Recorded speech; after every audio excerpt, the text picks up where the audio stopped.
I'm your host, John Bach. I'm the host of the Product, Project, and Program Special Interest Group. So welcome. We try to cover topics that, as the speaker, chairman, and kind of proctor of the SIG, that I resonate with, and I try to find speakers who are soulful and meaningful and thoughtful in a deep level, but also very practical, and don't just espouse methodologies, but actually try to use them on the job, which is always a struggle. And I'm pleased to have found such a person again tonight, by the name of Curtis Stuehrenberg. Known him for several years. Like me, he's been at least 20 years in software. He's got actually also a background in theater. My background's in journalism, so it's nice to have those liberal arts backgrounds too. Also creative writing he also has, like I do. To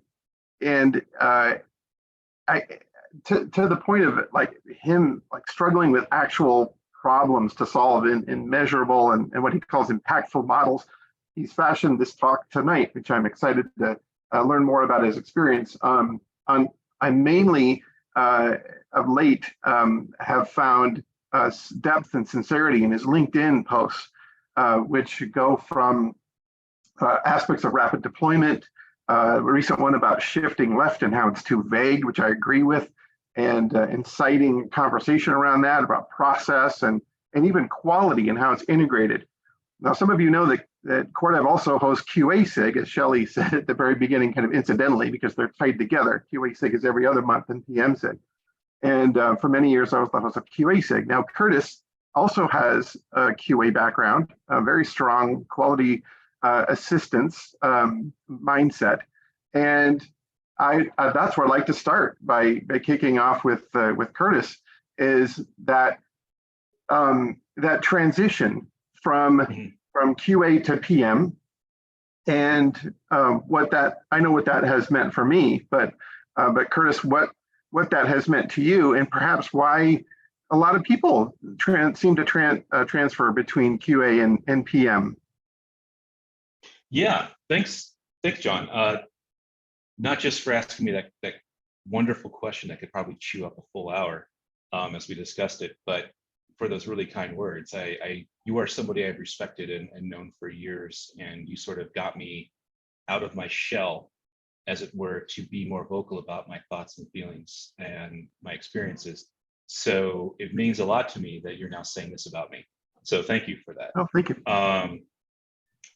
So the whole conundrum, I think it's interesting you asked me that question, because I think it's one of the biggest questions I get asked from people on different forums, specifically like LinkedIn or Quorum or something like that, is, how do you make a transition? What is this? Why did you go from QA to PM or TPM role?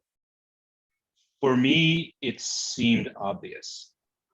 Because as we were talking before this all started, we began discussing how QA looks at things and tries to ensure quality, tries to find out, what's our risk profile? What are we doing?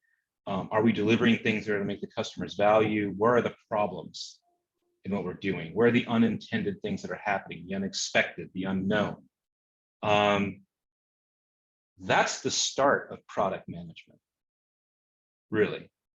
Because now as a product manager, I'm responsible for coming up with the products that are actually being built. At my last job at Meta, that was my job. I was one of the few people who would actually go out and search for new ideas and not just tweak something that already existed.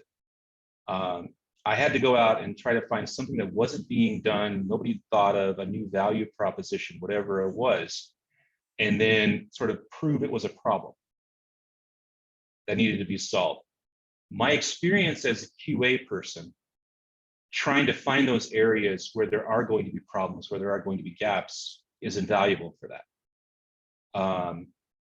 I feel like I've spent 20 years interning as a product manager at this point, just for that reason alone. And I also think that's why a lot of people make that transition from QA to PM or TPM specifically. I don't see a lot of people, I see people maybe earlier in their career who have some technical background going from QA to software engineer. I don't see that happening later in the career. I see a lot of people who have like 10, 11, 12 years experience in QA switching over to product. And I think that's why. It just seems like we go from, we've identified the gaps, we've figured out where these might occur, we're looking for them to, is that it? Can we solve these problems? Is there something we can do to prevent, to like build them so they don't happen in the first place? And we get pulled into that. That's actually what happened with me. I just began building things at companies. This is my first role at Meta where I've actually had a program manager title. Prior to that, people who've known me from LinkedIn can see that I have like specialist master and Western product delivery manager, things like that. They all had program manager aspects to them, where I was expected to drive something, build things to conclusion, come up with a roadmap, a schedule, all of that. It all worked. But I think there's something else that I think we've touched on, which is, as a QA person, I think a lot of people in our industry just don't know how to pitch value. So that's one of the things that I had to learn that was a struggle. And I really treasure my time at Deloitte and Touche for that, because they really hammered into me how to pitch value. I think a lot of people in the quality assurance space, we sort of just assume there's value because it's a better practice. It's something we know we should do. Bugs are bad, but we never sit down to really say, so which is more valuable, running these tests or these tests? Why are we running all of these regression test cases? Why are we doing this? Why are we doing automation? Why is that valuable as opposed to something else? We don't look at opportunity costs. We don't look at the full value stream. We're sort of trained just to keep going forward and slugging away. Learning how to do that, I think, has made me a better QA manager and a better QA planner, but it's also the skill that I have to bring to product management as well. To the point of your talk tonight, and I think the topic is a rich topic, and that is being a lasting impression. And when you have both quality background, testing background, and a PM background, that makes you more credible, right? I've been watching a lot of YouTube videos recently about court cases, and it seems to me that software is innocent until proven guilty by a tester, and the PM is the defense attorney, right? And they're gonna say, yeah, well, but there's value here, or this is a surprise, and so in this is a surprise. Yeah. So, well, I want to make an impression on you, right? You admitted that you were a bit nervous tonight, and I said, well, that's because Curtis, I think you want to do well, and you want to make a good impression, and your experience bears that out. You have been around, you have seen it all, and and so to the end of toward that end of where I'd like to vector you into the making an impression part. You've made an impression on a lot of people, especially on LinkedIn. And you told me earlier that around your experience around being a PM and also being quality, you said some things that went viral even. Tell me about that. Tell me about what kind of things surprised you that you've said, you found your voice, you're exercising your voice. What happened? What kinds of things? Oh, wow.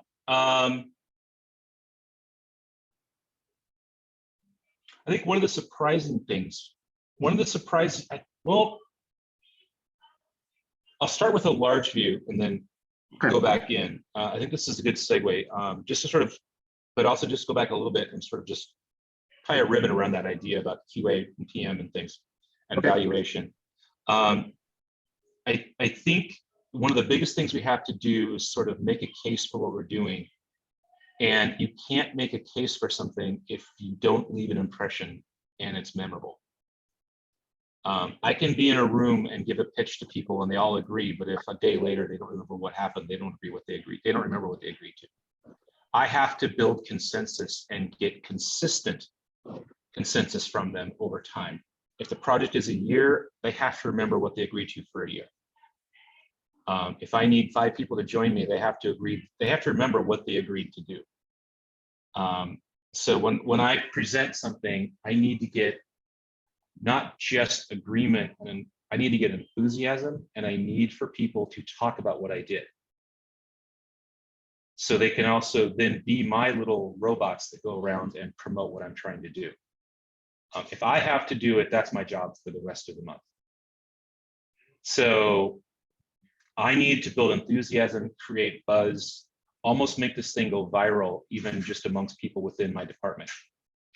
Great. Yeah, there's a few books on there. There's a book called Multiplier, a book called Influencer. So you're talking, it seems like you're talking about that. Yeah.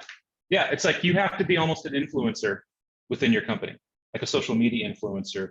Or I think Jerry Weinberg, sorry, like shorthand between John and me. So Jerry Weinberg talked about being a thought leader. I think it's very similar to that as well. You may not actually be a leader, but you're somebody who's known as somebody who comes up with these interesting things that are interesting to follow through on and do. You have to create almost a brand to do that. And that's also in response to your thing where you say that, you know, being from this and being from that, you get a little bit more credit for what you're doing. I don't think you do. I think there's always going to be people who want to naysay whatever you're doing or discredit it if they don't have proof for it. You have to prove that this background is meaningful and worthwhile. So again, we're back to that influencing and brand awareness about what you're trying to do.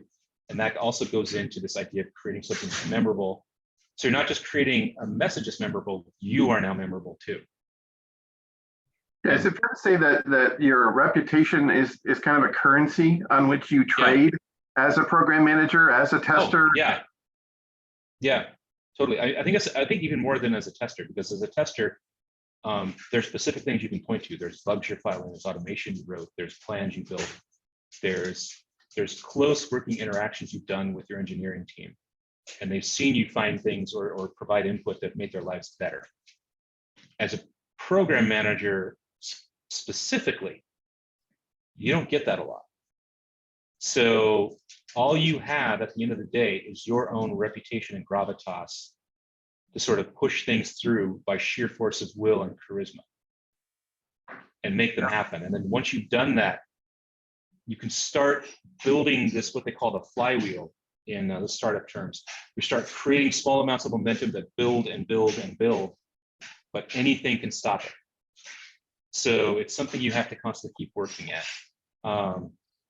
But you're right. I think because of the position of QA, specifically testing, and misunderstandings about testing around that, I think you do have to work more at your own brand than other technical people do within a product software group. So maybe that's another reason why people who come from a testing background feel more comfortable as a program manager or product manager. Because you're kind of used to having to build that brand over and over again. Yeah, I made a legal analogy at the beginning, and you actually used the word case, making a case. Mm-hmm. Yeah.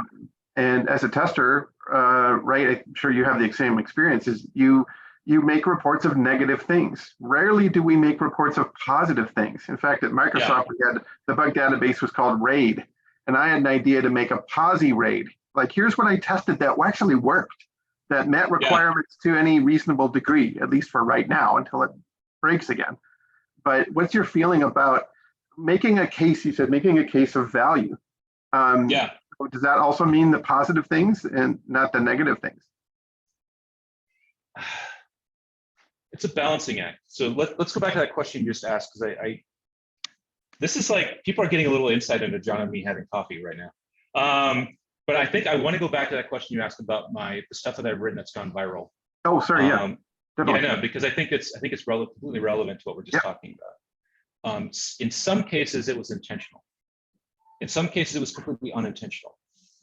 I don't overly worry about the unintentional, because you can't. Sometimes it's just sort of Gestalt level magic.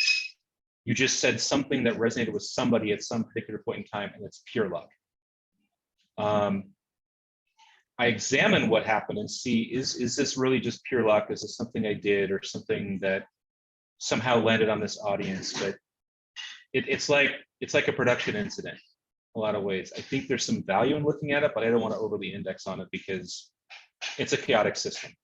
So when I'm intentionally trying to create something that's viral, something that creates enthusiasm, something that's both memorable and impactful.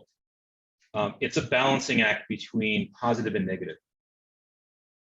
I found that for me and my brand and what I try to do, it fits best when the subject is controversial, but the treatment I give it is respectful. So there's a book I read a long time ago that I still keep recommending for everybody called The Happiest Toddler on the Block by Kepler. And it's a child raising book. And I learned so much from that about how to manage people in business. One of the things, like the fast food rule, where you repeat back what you think somebody just told you to do and make sure that that's correct. That saved me so much since I read that. But one of the things I want to talk about here is when somebody has a problem or is in a state of panic, most times you being calm or even trying to make a joke is considered disrespectful. They think you either don't understand their problem, you don't really understand it, or you understand it and are making fun of it. So I feel like I have to match their level of intensity around the topic and treat it with the same seriousness that they do, or else it's going to fall flat and I'm going to get bad, memorable content. All people will remember is the conflict or the dispute. They won't remember anything we talked about, which is what I call as bad. Yeah. So I feel like I have to bring something up, again, like we were talking about the shift left, and I've also had some conversations with other people around automation, and God, it was another one that we talked about it. Anyway, but I think those are a good one too, about the role of automation within Cicd versus contextual testing. And why I specifically am uncomfortable with saying there's a conflict between the two of them. But some of the stuff I've said, or another one I talked about was that it sort of startles me that some people don't seem to not even know how computers work. And we're quality assurance, and we're technical professionals, supposedly. That one went viral. I would reword it if I were going back to it. I think that's a good example of a bad take. I was going to say, in your abstract, you promised bullet points of what worked and what didn't work. So yeah. Virally, would that be one that didn't work? And if not, why not? Which one? I'm sorry. The one about people don't seem to know anything about computers. Was that something that went viral that didn't work? I would say there's room for improvement. Very I would diplomatic.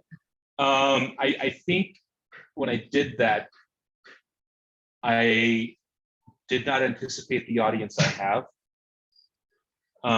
And I also did not come at it with respect for the topic and for other people's views on it and for myself. And I also was not being authentic. And this is something we've talked about before. One of the core pieces that makes something memorable is if you're speaking from a position of authenticity. And in this case, I don't actually, the problem I have is not that people don't have technical expertise. I think there's a lot of things you can do within the quality assurance space and have technical expertise. My problem was with like cargo cult culture or claims of technical expertise that couldn't be backed up. That was my problem. That was the real problem, and I sort of hid that. I wasn't authentic, and I made a statement, and I basically lacked the courage to make that statement of what it should have been, and made another statement that I was hoping people could kind of take as a joke because I was coming from a place of fear, which is another thing we talked about is courage. It's memorable content. You have to have the courage to speak about your truth. And what I mean by that, without making it sound like fuzzy whatever, is it has to be the actual problem you're trying to talk about. It can't just be some sort of typical thing where you want to bring up, okay, this is the BuzzSpeak words we use, this is the framework we always talk about. People are going to get offended, so let me hide it behind 3 layers of abstraction. You have to be able to speak, you have to have the courage to say what is really happening there. And you have to have the courage even before that to dig into yourself to say, is this really a problem? Yeah. What gives you courage for you personally? Ego, to a large extent. I like people liking me. People I don't even know. I like it when they like me.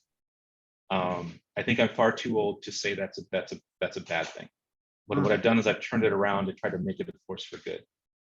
Yeah, maybe it's a little bit about that, but maybe if like some people, you reach a point in your career, like you, 20 years. And so listen, I know a thing or two. I've been around. I was humble before. I was naive before. Come on. Remember, I'm a theater kid. Yeah. So we are all like massive attention seekers and want everyone to love us. I was trying to be courageous by saying that's the truth, but there's a part of it. That's why I got started doing this like 15 years ago. I was seeking out attention. I was seeking out whatever, but I was trying to stick to things I knew about and could talk about. Because the first time I got up and spoke, and it was a subject I hadn't really put much thought into, I flopped horribly. And I didn't like that feeling. So I went back and said, we're gonna fix this, and we're gonna make this so it's not that way anymore. But I think I know where you're going with this, but for me, the other big motivator is my life goal is when I die, the world's a better place because I lived. There's three things that impact every decision I make in my life. That's one of them. Another one is trust. Is I try to live my life so that with people I can trust and in a manner that makes people trust me. I feel like if you can't trust each other, then that's no way to live. Yeah, it seems to me that's another way you can get courage is you can borrow it from somebody else. I mean, all kidding aside, psychologically speaking, you can borrow someone's will. In other words, you can be inspired. So if it's about being afraid and doing it anyway, right? And then, you need a foundation of some kind of trust, like, well, a colleague will support me. A colleague will support, or Curtis has my back on social media or something like that. Well, you just be courageous. Just find the courage. Well, that's easier said than done. But there are ways you can find either your moral compass, as you said, or your personal conviction of I'm afraid, but I'm more determined than I am afraid in this moment because I need to make the world better right now. I see an injustice. I'm afraid I'm going to get smacked down, but I'm compelled to say something because Curtis would do it, so I'm going to do it. Curtis might not do it, but I'm glad people. But sure, Curtis probably would. Let's be honest. It's your reputation, right? Making it's my reputation, and it's an earned reputation because I do it. Yeah. But I don't think it has to be anything big either. It's an everyday choice you make to be aware of yourself, be authentic, be true, and be brave, and to speak from experience. I think it's a choice we make every time we talk. It's a choice we make every time we do things, and it seems simple, but it's hard to do. But if I'm going to walk into a room and so typically when I walk into a room to pitch to somebody, either it's a client or it's a group of people, they're usually going to be executives like CEOs, CTOs, VPs of engineering, whatever they are. They're busy people. I've probably got 3 to 5 minutes to sell them. And then I've got about 10 minutes to walk them through what they've just bought.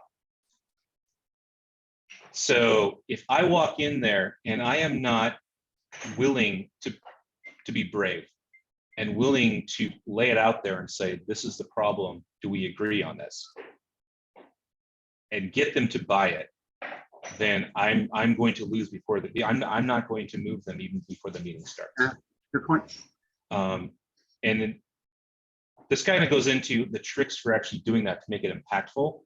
which is something I learned at Deloitte, is you have to start with a non-questionable statement or a non-controversial statement. You have to walk in there and say something that nobody will disagree with. Okay.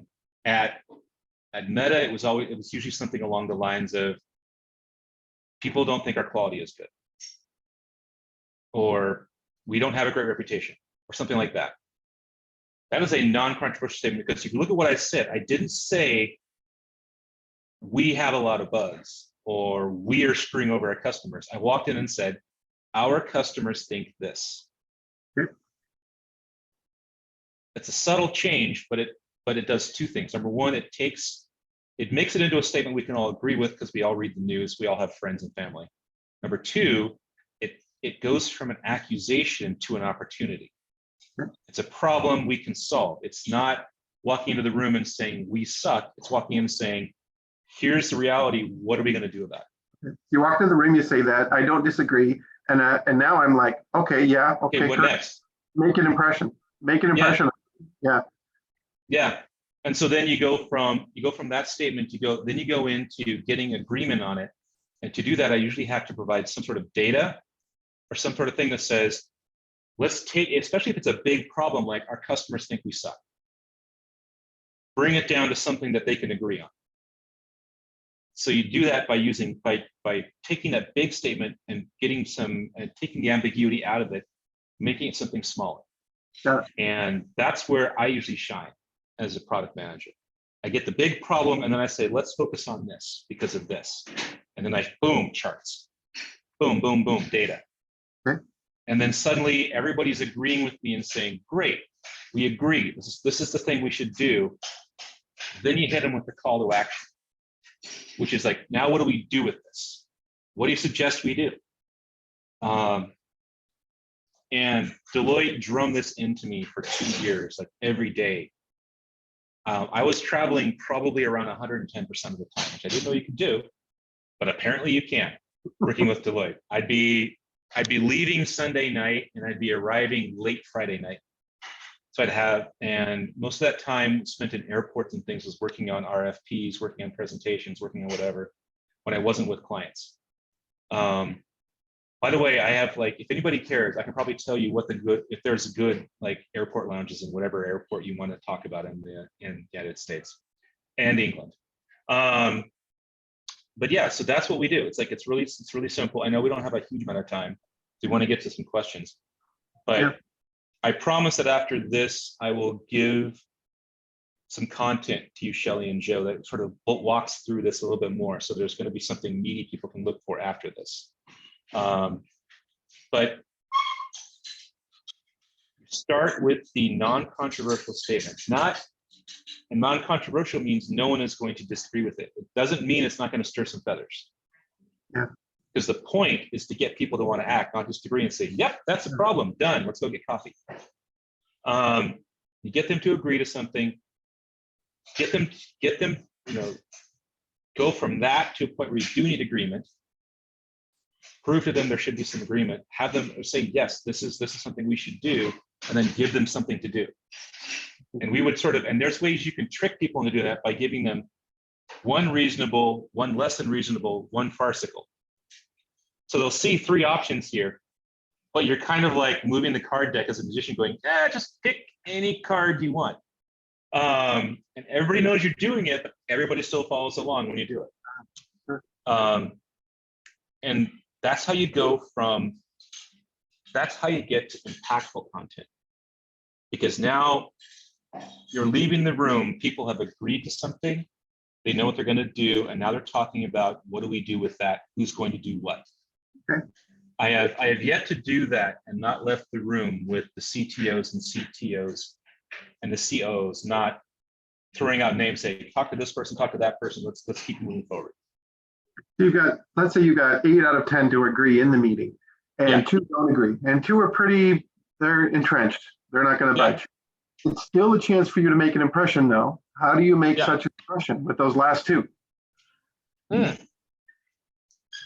why I come in with that's why you go back to the non-controversial. You go return back to the statement. Okay. You go back to the statement and say, do you actually agree with this statement? Or is there controversy around that? And then if there's controversy around that, you have two choices. You can try to drill into it, or you can call the meeting and say, okay, obviously there's some difference of opinion about this. Let me circle back and do some more research. Oh, okay. Because so it's a question of also having the courage to pull the cord. Yeah, good. And jump. I agree. That's how you make an impression. That's how you can make an impression, to say, yeah, good point. I see your points. This calls for more research. I will schedule a follow-up. I'll make sure you're there. Let's have a brainstorming session or whatever. Yeah. That is also building your reputation as somebody who isn't so entrenched themselves that we won't leave until we have a solution in this room. You have to that judgment of fish or cut bait, which you choose. Yeah. Yeah, and that also takes courage, because you've now got all the people looking at you, and it can feel like you're failing, and it can feel like you screwed up, that you were convinced this was not controversial, and then suddenly it is. But as I think there's an old statement that says it's better to be thought a fool by remaining silent than open your mouth and remove all doubt. I think it's better to be thought of as somebody who screwed up, but then gave everybody time back. Yeah. Than be somebody who screwed up and kept dragging it out. Yeah. Yeah. So you lose the battle, but you might win the war, kind of thing, right? Yeah. So how do you know what your impression is at any given, like after that meeting, or how have you gauged how well you're doing, or how you're effective, or how you're across? I do this little trick I call fast feedback. After immediately leaving the meeting, I usually go to like one or two people who are there and just ask them, hey, really quick, just like 5 minutes. What are your thoughts about that? That's also a great way for me to touch base with people. There's another type of people who might not agree with you, who may not say anything because they don't want to go against the momentum of the room. You look for those people, and then you hit them with the fast feedback. And really, it is literally 5 minutes. You don't do any more than that. You just say 5 minutes max. Just let's just sit down here with our laptops, and you just give me some quick impressions. What do you think about that? And give them a specific point to say, okay, I talked about this, and there was some data, and you seem to question that. So can you give me more information on that? Or how do you think X person took this? How do you think Samantha, who's like the VP of finance, took it? And that gives them a chance to then open up and start giving you some feedback on it. If you just tell them how do you think it went, they'll probably just tell you something nice. You go with a specific request for feedback, you spend 5 minutes getting it, and you leave. Then you hit people up with reminders, say, hey, remember we talked about this, doing that, or who's the name of that person you promised me? And the follow-ups are key. This is also very important when you're doing speeches or workshops. I've discovered over the years that the best way to get the most responses is to have a survey at the very end that people write and fill out, because everybody usually will fill those out when they're leaving. If you do like a Survey Monkey later, you'll maybe get like 20% responses. What I saw when we began doing surveys at the time, when I was running a workshop at a couple different places, is if we ask people right there at the end to sort of just do some quick feedback about the different talks, we got feedback. We got like 80% response rates. We would then do a qualitative study pattern where we would look at the responses and then tag people for follow-up. And we would follow up with them. And then I think in 2 cases, we were doing training that was supposed to be mandated by the department. So that was fine. That was fun. We actually got 100% response there, because even if they didn't fill out the surveys, we would then contact them 7 days and then 90 days later. Sort of say, hey, remember these talks, but how do you think this has impacted your work? How does this change what you do? And we'd also contact their manager to say, hey, like Tomiko attended our seminar. Have you seen any we talked about these different subjects. Have you seen any activity on their part you said that you think has has been improved or has changed because of that, as well as them. So you get two different feedback points on the same person to see how impactful your stuff is. You can then change that as you go forward. To say we're not getting impact, we're getting responses, we're getting people want to chat about it, but then no one's doing anything with it. So it's memorable. It's driving interest on, like, say, workplace work boards or social media, but no one's doing anything with it. So we want to have people do something with it. Sometimes it's you're there literally to just raise awareness, as they call it. Yeah. And in that case, the people talking about you and then inviting you to meetings and posting on internal and external social media is the goal. Yeah. You said at the beginning that, and you were, I think, maybe courageous. I don't know if you were afraid when you said it and did it anyway, but you said that you admitted, some would say, that you want to be liked. And for the record, I'm the same way.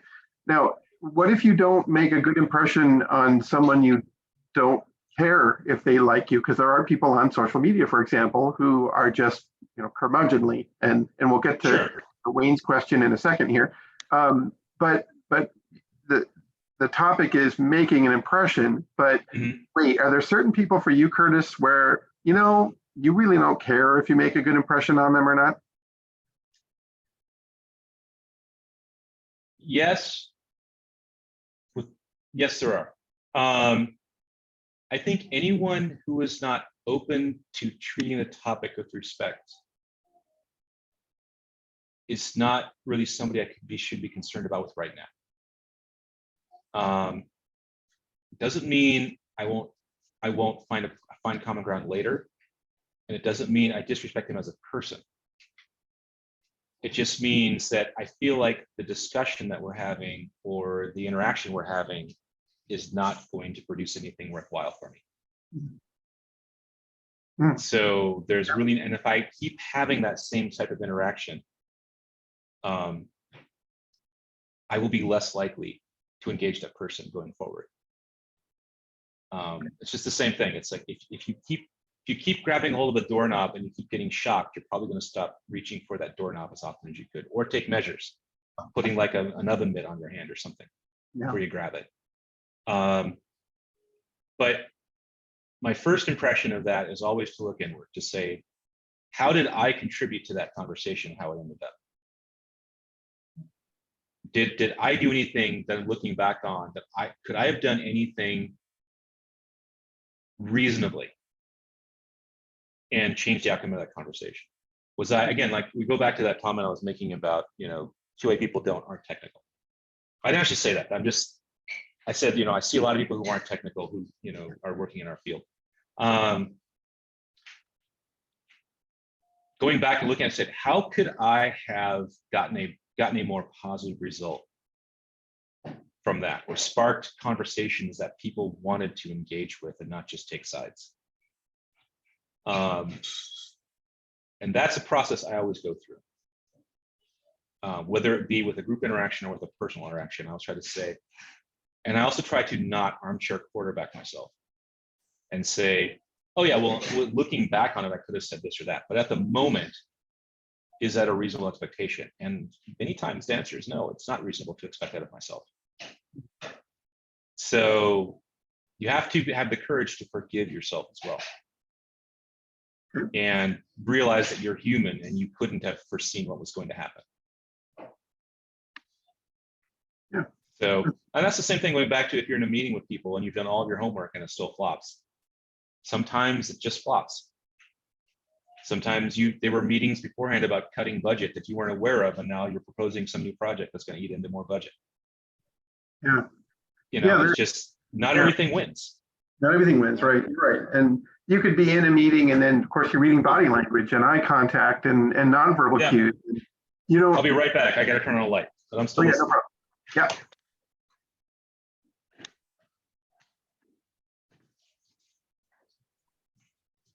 Sorry about that. Oh, sorry. No, that's better. For me, it's hard to know the impact that I'm clearly having an impact, positively and negatively, but I don't know if that's good. If the negative impact is something I want to fix, because maybe I have conviction and I'm like, well, too bad, but this is the way it is. Our customers don't like us or like your argument, your rhetorical argument. And other times the impact I think I'm making is I'm seeing nods, or I'm going like, I'm seeing like raised eyebrows and like, or like this, like, like I'm feeling like I said something, making an impact. So in the moment, in a meeting, are there heuristics that you have that cause you to stop when you observe something where you think you're not making the right impression you want to make?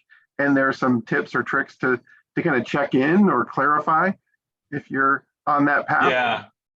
Yeah, devices. Devices. Okay. Devices. So I've learned that working in globally diverse companies, I have learned that I am not aware of every single facial tic and idiosyncrasy that exists out there. My famous one is the Hungarians, I believe, use this to say no and this to say yes. Okay.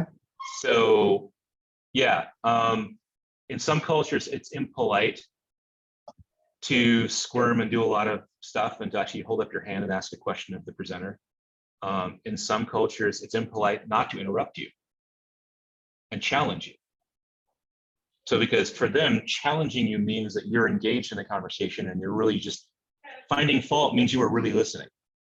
You think all cultures have a subculture of like a back channel, or that are welcome to a back channel, like you said, meeting them afterward, one-on-one for coffee or a Slack DM or just to check. Is there? Do you think many cultures allow that to happen? Or I think so. I have not met one that doesn't. It depends on the situation. I know in Japan, oftentimes there's channels in a business situation that you have to go through if you want to do a meeting or something, which is why there are these back channels for, like, say, going out to drink. But I think most cultures have like this idea of a public behavior and a private behavior. I see. Yeah. So there are specific social norms and rules around how you interact in a public setting or a professional setting or a educational setting or a government setting or whatever it is. But one-on-one or three-on-three or whatever it is, there's different rules. And I think I found there's a lot more commonality in that smaller venue, more intimate venue, than there is on that larger venue. All right, let me ask you one more question, then we'll open the floor for questions. Who would you say has made the biggest impression on you in your career? Jerry Weinberg, without a doubt. Okay, give me a couple. Yeah, tell me more. Jerry Weinberg was the first sort of thought leader who spoke to me as a theater kid and a writer about quality being value that somebody's willing to pay you for. I read that in '99, I think, and I have never forgotten it. It's sort of been my North Star for how I define my career, both as a QA person, as a developer, and now as a product manager. I always keep in mind who is valuing this and how much money are they going to pay me to get it, even if it's funny money.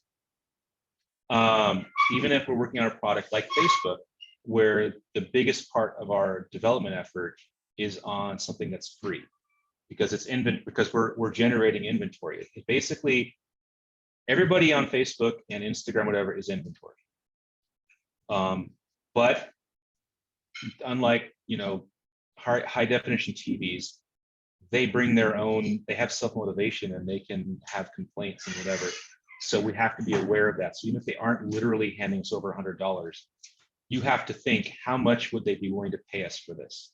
Very good. And I think where companies go off the rails is when they stop thinking that way. All right, very good. Okay, so good for thought. All right, I'd like to, Shelley, you can decide to open the floor for questions, but awesome, Curtis. This is going exactly how I hoped it would go. Some really great topics. I made a few notes on my Post-it notes to follow up, just need personally some epiphanies and ideas. I'm going to read the only question we have in the queue on the Q&A. It comes from Wayne Roseberry. Hi, Wayne. I've seen you on LinkedIn. I appreciate your post. The topics and discussions on LinkedIn, he says, so often feel curmudgeonly. Is that a bad thing, or is that just a reflection of compelling conversation? I don't know. I don't know, Wayne, what you're thinking. Sometimes I feel curmudgeonly. It just depends on the context. I often, sometimes I get these feelings. Well, no, first off, let me just like openly state this. I'm neurodivergent. I don't think, as a case in point, I can remember minute details about personal conversations and important moments in my life as scenes, as smells and things. I couldn't tell you the day it happened on or the name of the person I was talking to. In order to remember something, I have to link images and impressions and feelings together. I don't think logically, which is why programming makes my head hurt.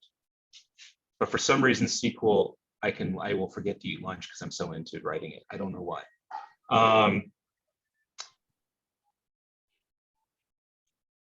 I sometimes feel curmudgeonly or left out, and that's usually a sign for me that I'm not telling myself something.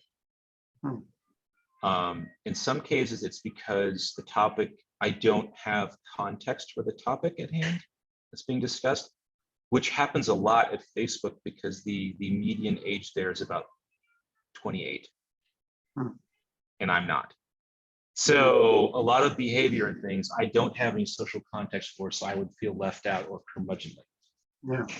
But it was because I didn't have that instinctual connection. I've also thought that way working in companies that were mainly people from, like, say, India or China, because I didn't understand their social norms. And well, most like, actually the social norms weren't really a problem for me. It were the weird gaps in things like humor and pop culture and things like, I would make a reference to something I thought was world known and they would have no idea what I was talking about, and vice versa. Somebody would make a joke and the room would bust up and I'd be like, what? So it can feel isolating, but that's usually a sign for me that I have to go back and say, am I resisting this because I don't have a touch point for it? Am I resisting this because I'm afraid of change? And how I do things is why I'm where I'm at, why I'm successful, which is one of the problems I've had with institutional change. As an aside, it's very difficult to walk into a company that's become incredibly successful doing things a certain way and tell them we have to change how you do things, because they are now risking that incredible success.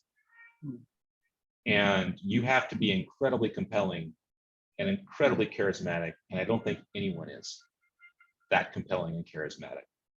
So you have to sort of find a different way of doing that. I think the same thing is true of people. It's like, I see a lot of people push back against emerging patterns and anti-patterns in the software industry because they've become successful following other patterns, the current patterns. And changing those patterns feels scary, not because we're old and set in our ways, but because we've achieved a certain level of success with certain patterns, and now we're risking that success at a time in our lives when we don't necessarily feel like sleeping on and like having 5 roommates. Yeah, I would assert that's the spirit of Wayne's question, is that there are times when being a curmudgeon is a good thing. You're set in your ways because you've seen it all, and this is the truth that you feel others should just will realize eventually. The reality steamroller will catch up to them. There's a curmudgeon who is set in their ways, who's 18 years old, and they're acting like a curmudgeon. And you go, okay, I think we've all seen that. Yeah. So in what ways do you feel that being a curmudgeon, which my impression is someone who's set in their ways, is kind of cranky and grumpy and doesn't suffer a fool, where you see being a curmudgeon on LinkedIn is actually a good thing versus it's counterproductive? I think it goes into this idea of, it goes back to authenticity. I feel like a lot of self-styled thought leaders and influencers don't, when I hear them, I don't get the impression that they've actually done that. They've actually implemented it anywhere. They're great ideas, but putting my PM, my quality PM hat on, I'm poking holes in 5 or 6 of this, saying, I've never been able to do something like that. So are you doing something different than me? Because I've tried it. I've tried to automate everything and it didn't work. I've tried to not automate things and it didn't work. I've tried to change culture. I've tried to do X, Y, and Z, and it didn't work. So what are you doing that's different than me? And if they can't answer that, then I just think, well, maybe you just haven't done it. You're just saying it because it sounds cool. Yeah. For whatever reason. I know when people are trying to build a brand, there's this rush to create content. The same thing with startup. I see this with startups all the time too. There's this rush to just build product and then look for what sticks and then go from there. The trouble is with a startup, you have a limited amount of funding and you're burning through that every time you do that. With a person, your brand is building itself as you speak. And if you're spinning around trying to do things that you've not actually done, you're not speaking from your own experience and your own truth. You come off as inauthentic, and then that becomes your brand. And you have to overcome that later on when you actually do know what you're talking about. Yeah. I suffered from that a little bit when I first started, and I had to overcome some things and move past it. But I realized that was me. That was nobody else's fault. That was me going a certain direction. So I learned to just listen when I was rebuilding my brand, and find things that I knew from experience worked a certain way, or I saw for myself, or I had data to back me. And it was a slow process, but here we are. So I think being a curmudgeon, if you feel like somebody is saying something that's incorrect or goes against your experience, I think it's perfectly fine to be a curmudgeon. And I know Wayne's been in this longer than me. So we've got a lot of things we've tried. We've been through a lot of stuff. And I think that gives us a perspective that's valuable. And sometimes that makes us push back. I think you can make an impact by caring deeply or not caring at all. And you certainly make an impression, and you certainly have impact by not caring. What I like about your style, Curtis, and to some extent Wayne's too, because I follow Wayne on LinkedIn as well, is that you guys seem to not only care, you're reasonable. You've seen everything, you've done a lot, but you still have a reasonable mindset about it. You listen to reason and you offer reason. And to me, anyway, that's impactful, and that's influential. So from this talk, Curtis, in closing, I feel that what you promised in your bullet points and abstract was you delivered on. So first of all, thank you for that. And I appreciate the attendees tonight as well. Shelley will